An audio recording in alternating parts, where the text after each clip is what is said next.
Chastening Love, from Thoughts of God by John MacDuff, 1864. How precious are your thoughts unto me, O God! As many as I love, I rebuke and chasten. Revelation chapter 3, verse 19. I have chosen you in the furnace of affliction. Isaiah chapter 48, verse 10. Do the well-known tones of a mother's voice hush the child asleep that has been startled from its couch by unquiet dreams?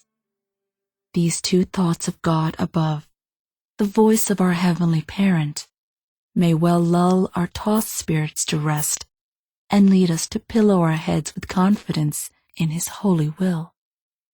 There are times indeed when, despite of better convictions and a truer philosophy, our own thoughts are mingled with guilty doubts, unworthy surmises regarding the rectitude of the divine dealings.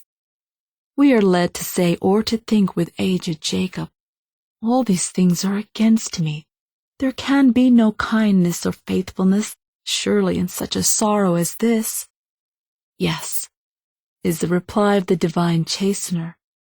That trial, with all its apparent severity, is a thought of my love, a proof and pledge of my interest in your well-being. In these fierce furnace fires, I have chosen you. In these I will keep you. From these I will bring you forth a vessel refined and fitted for the Master's use. That this affliction is unspeakable love, says one who could write from the depths of experience, I have no doubt, because He who has sent it is no new friend, but a tried and a precious one. The afflictions with which we are visited, says another, are so many notes in which God says, I have not forgotten you. He sits as refiner of His own furnace, tempering the fury of the flames. The human parent, in chastisement, may act at times capriciously, guided by wayward impulse, but God disciplines us for our profit, that we may be made partakers of His holiness.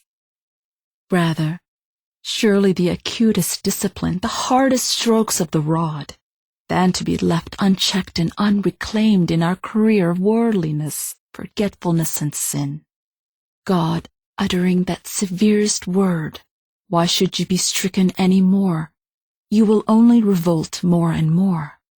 As if He had said, why should I any longer think of you, or attempt to reclaim you? My warnings and remonstrances are in vain. I will return to my place. I will give you up. O most fearful of chastisements, when God's loving thoughts and patient thoughts and forbearing thoughts are exhausted, and when our stubborn unbelief brings Him to utter the doom of abandonment. Tried one, recognize henceforth in your sorest afflictions a Father's rod. Hear in them a Father's voice. See in each what will invest them with a halo of subdued glory. A mysterious it may be, but yet a precious thought of God, and that thought kindness and mercy. That loss of worldly substance, it was a thought of God.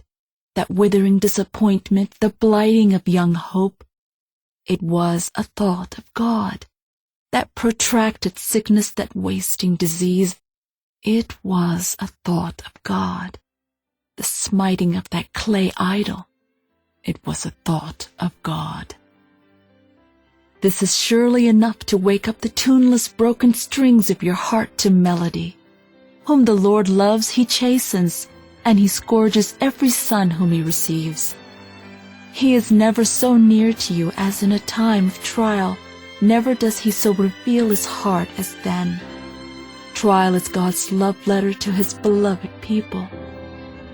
I will be glad and rejoice in your love, for you saw my affliction and knew the anguish of my soul.